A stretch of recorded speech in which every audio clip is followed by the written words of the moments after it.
fereastră la om bun, nu a ajuns Sfântul Crăciun, că am venit să colindăm lerul lui Domn, peste mare să purtăm, să-i spunem tuturor lerul lui Domn, că avem Mântuitor.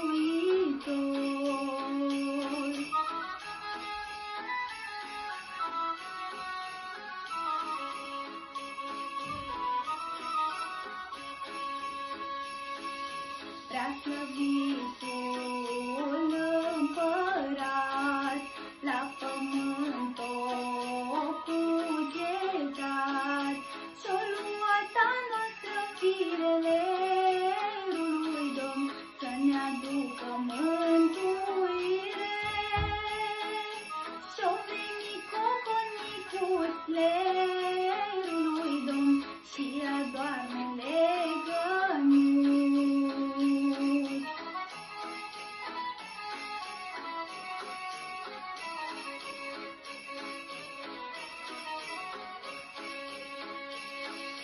Domnul Sfânt când s-a întrupat, nu ales bun, ne-am bogat, nu vrut pana regilor lerul lui Domn, o brutețea vitelor,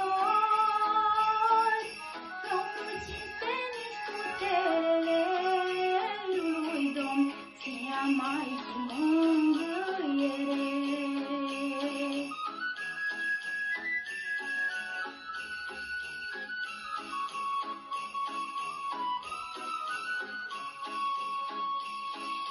Și-n tot anul